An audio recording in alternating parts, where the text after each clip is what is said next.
Today, of course, we're talking about the Prime Minister sacking the Home Secretary, Suella Braverman. Was it the right decision? Tell us why it was, why it wasn't. Do you agree with it? Also, crucially, do you think it's made him weaker or stronger? I think pretty much to a man and a woman, you think it was the wrong decision and it's made him weaker. Well, for more on Suella Braverman's sacking and former Prime Minister David Cameron's return to politics at the front line, delighted to be joined right now by Ann Widdecombe, former Conservative Home Office Minister herself. Good morning, or good afternoon, sorry, to you, Anne.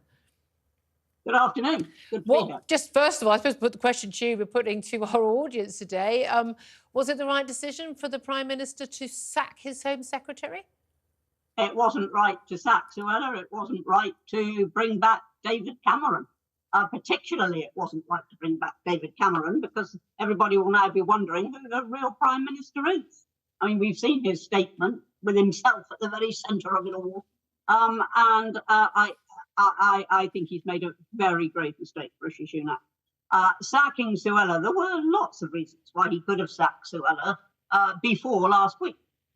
Principally that she promises a great deal, doesn't deliver. For example, stop the boats. Well, you know, the boats are still coming. She doesn't deliver. But when last week she wrote an article that caused all the controversy, then quite inevitably any sacking is seen as based on that. And frankly, an awful lot of people, not just in Parliament, but more importantly amongst the electorate, agree with her. They agree with her. Yeah. And that's the thing, isn't it? A lot of people agree with her. And what I find really strange is, other than, and we talked incessantly about this on the show last week, I disagree with some of her language. I don't think calling everyone on that march, being a hate marcher, I don't think that's correct and I don't think it's helpful. I certainly think with where we are in Northern Ireland at the moment, making a comparison with marches in Northern Ireland was very, very unhelpful. And the sort of gaffe that she makes where she lands herself in hot water unnecessarily. The rough sleepers comment, again, a clumsy comment. She was making a point about America. But again, she needs to foresee these things if you're going to be a serious politician. But the key thing is, the one person we know who agreed with Suella Braverman was the Prime Minister about the substance of that Times article, because otherwise, why would he have called in Sir Mark Rowley, the Met Chief, last week to give him a dressing down and say, you need to ban this march? Why would he have announced to the Number 10 spokespeople this morning that he wants to bring in more laws to toughen the rights of the police, the ability of the police to actually ban extremist marches? I mean, he's basically, what he said and what he has done today, basically admitted she was right, and now he sacked her. That's a sign of weakness, isn't it? I suspect that the reason that he would give is that she refused a 10 Downing Street request to change certain phrases. But that was on Thursday. Yeah, why wait till now to sack her? Because he's now doing a reshuffle. And, you know, the fact is that very often Prime Ministers who've got imminent reshuffles, they don't sack piecemeal. They wait for the shuffle itself. So I don't find that is odd. All I'm saying is that I think he would deploy the argument that she broke collective responsibility. Mm. I do not know, and nobody knows exactly what communications took place between the Home Office and Downing Street. All I know is I agree with the article. Yeah, I mean, she, of course, I mean, she has made only a very brief statement where she has, I'm just trying to find the actual words that she said, which I know I've got somewhere in this pile. Yes, here we are, where she said, it has been the great privilege of my life to serve as Home Secretary. I will have more to say in due course. Now, that's rather ominous. And Suella Braverman, you are very welcome to have more to say on my show here at TalkTV. Do get in touch, you know the number. That's going to be a bit of a concern for the Prime Minister to have her on the back benches. Now, here's the thing. A lot of people are saying she's a shoo-in, you know, as a candidate, if and when we see the Tories ousted at the next election, and she'd be a front runner for that. However, as popular as she is with the Tory party faithful, party members, those Conhome polls that we see, she is not popular among either the left or the right on Tory parliamentary benches, is she? Oh, she's got quite a bit of support within the Tory party. And, of course, we all saw what happened over Liz Truss. The party had its say. The party in the country rejected the MP's choice. And that caused its own tensions. But what I'm saying is that it can be done. That if somebody is very popular in the country, then it is perfectly possible for that person to become Prime Minister. So it could happen. A lot will depend, as you just alluded to, on how much support she can now find on the backbenchers. But I suspect there'll be an awful lot of rallying round her. I mean, David Cameron will be seen as, the final insult to injury. Well, indeed. I mean, Sorry? I had a message from a senior Conservative, got a red wall seat, but a very senior Conservative, who said to me, he said, I can't come on the show, but he said, but you can quote me as saying, I'm beeped off. It involved an F word, and there'll be a lot more of those. But as you say, it's the contrast, isn't it? Suella Braverman out, David Cameron back in. I mean, one of our callers, David, in Glasgow, has just made the very fair point.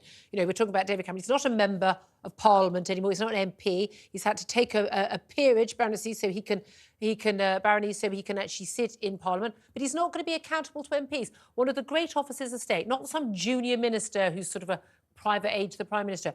One of the great officers of state, the Foreign Secretary of our country, is not going to be an elected official, elected parliamentarian, and is not going to be accountable to elected parliamentarians, other than perhaps appearing before a select committee occasionally. Is that tenable in a democracy? Yes, it's tenable. It's been done before. Think of Lord Carrington, who was a very, very effective foreign secretary. It's a long time ago. Maybe a while ago. But what I'm saying is this is not unprecedented. His junior ministers will answer at the dispatch box. He will answer to select committees. They will probably find other ways as well in which he can be accountable. Parliament. So you don't call him unaccountable. He may not appear, but he's still jolly well accountable for what he does.